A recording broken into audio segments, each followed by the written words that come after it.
एक बार की बात है, एक हरे भरे गांव में, जहां सूरज की किरणें खेतों में नाचती थीं, रामू नाम का एक किसान रहता था। रामू अपने खेत और अपने छोटे पोते रवि से बहुत प्यार करता था। रवि अक्सर अपने दादा के साथ खेतों में जाता था, उनके काम को उत्सुकता से देखता था। एक सुबह, जब सूरज अपनी सुनहरी रोशनी बिखेर रहा था, रामू और रवि अपने गेहूं के खेत की ओर जा रहे थे। रामू ने रवि को खेत में गेहूं के बीज बोना सिखाया, यह समझाते हुए कि अच्छी फसल के लिए कड़ी मेहनत और धैर्य जरूरी है। कड़ी मेहनत का फल रामू ने रवि का हाथ पकड़ा और उन्हें खेत के बीचों बीच ले गए।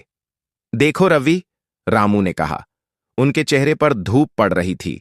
ये हमारे गेहूं के पौधे हैं। इन्हें हमने बड़े प्यार से बोया था।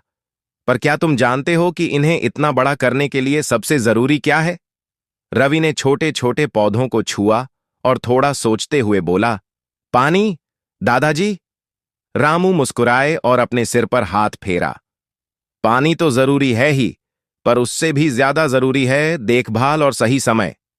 जैसे आज हमें यह देखना है कि कहीं पौधों में कोई कीड़ा तो नहीं लग रहा। अगर हमने आज ध्यान नहीं दिया तो हमारी पूरी फसल खराब हो सकती है। रामू ने रवि को सिखाया कि कैसे मिट्टी को छूकर पता लगाया जाता है कि उसे और पानी चाहिए या नहीं, और कैसे सावधानी से उन छोटे छोटे खरपतवारों वीड्स को हटाना है जो पौधे की शक्ति चुरा लेते हैं। रवि, हालांकि छोटा था, उसने अपने दादाजी की बातों को बहुत ध्यान से सुना। वह समझ गया कि खेती सिर्फ बीज बोने का नाम नहीं है, बल्कि यह हर दिन की लगन और जिम्मेदारी का काम है। सीख। रामू ने रवि को सिखाया कि कोई भी बड़ा काम एक दिन में पूरा नहीं होता, बल्कि उसमें निरंतर प्रयास, कंटिन्यूअस एफर्ट और सही देखभाल, प्रॉपर केयर की जरूरत होती है। अब कुछ दिनों बाद जब बारिश हुई तो क्या हुआ जानना चाहेंगे? इंद्रधनुष और आशा कुछ हफ्तों बाद आसमान में घने बादल छा गए। रवि अपने घर की खिड़की से देख रहा था।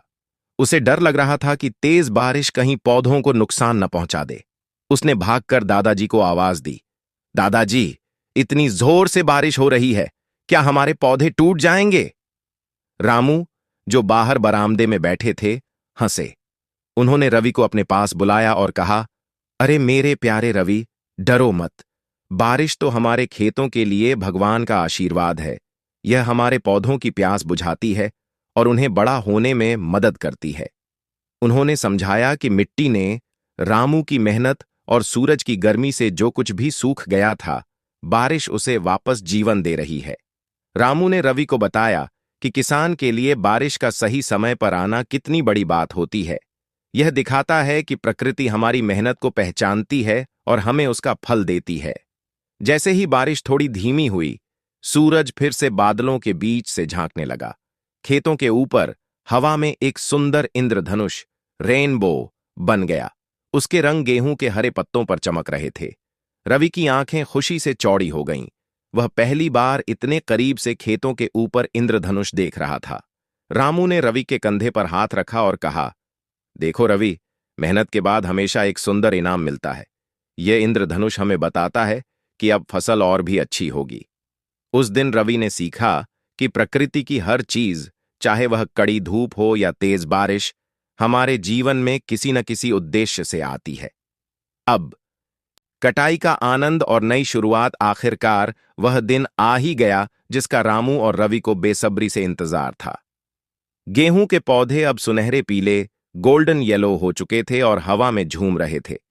यह कटाई का समय था। रामू का चेहरा खुशी से दमक रहा था।